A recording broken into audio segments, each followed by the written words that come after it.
আমাদের সম্পর্কটা আসলে কাছের ছিল। আমি বোকার মতো কাছের ভেবেছিলাম।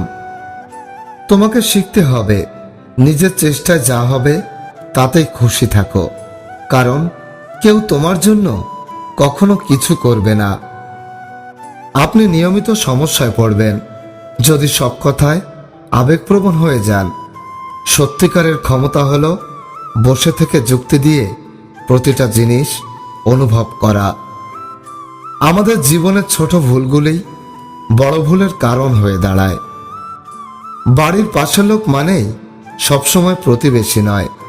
শুনে কম, বোঝে বেশি। যা বোঝে তার থেকেও রটায় বেশি, তার নাম প্রতিবেশী। বইয়ের পাতা মানুষকে যা শিক্ষা দেয়, আমাদের জীবনের পাতা তার থেকে অনেক কিছু শিখিয়ে দিয়ে যায়।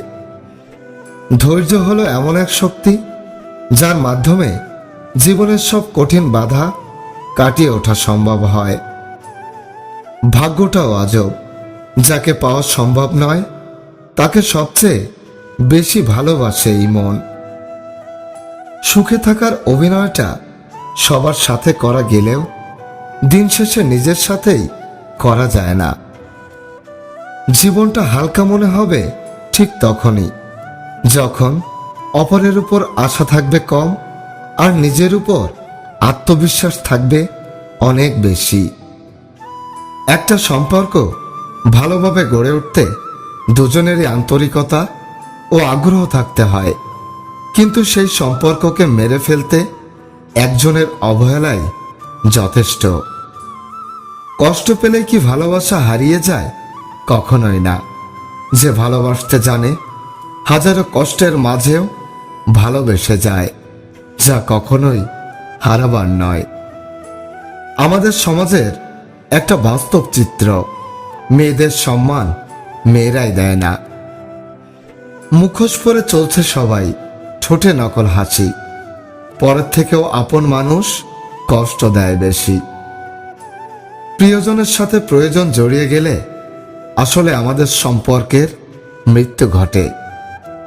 হারানোর ভয়, ফ্যামিলি প্রবলেম, বন্ধুত্ব বিচ্ছেদ, এভাবেই চলছে আমাদের প্রতিটা জীবন।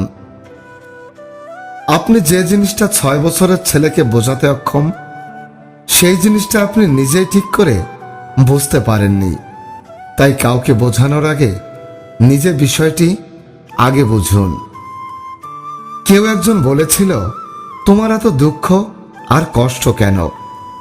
আমি হেসে উত্তর দিয়েছিলাম, মানুষ চিনতে পারি না বলেই আমার এত দুঃখ আর কষ্ট।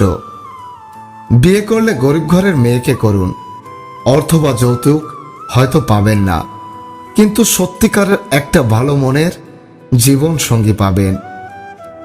একসময় কত বোকা ছিলাম, ভাবতাম মানুষ দিব্যি দিয়ে মিথ্যা কথা বলতে পারে না। বদলে যাওয়া সহজ, কিন্তু বদলে যাওয়া মানুষের সাথে মানিয়ে নেওয়াটা অনেক কঠিন। তুমি হয়তো কারো সৌন্দর্য দেখে তাকে ভালোবেসে ফেলতে পারো, কিন্তু একটা কথা মনে রেখো, প্রকৃতপক্ষে তুমি তার চরিত্র নিয়েই বেঁচে থাকবে, তার সৌন্দর্য নিয়ে নয়। এই দুই ধরনের মেয়ের সাথে মরে গেলেও সম্পর্কে জড়াবেন না। এক, যে মেয়ের বুকের মধ্যে কোনো অনুশোচনা আর দয়া মায়া নেই। 2, যে মেয়ের চরিত্র ভয়ানক খারাপ। মনে রাখবেন, যার চরিত্র নেই তার জীবনে কিছুই নেই।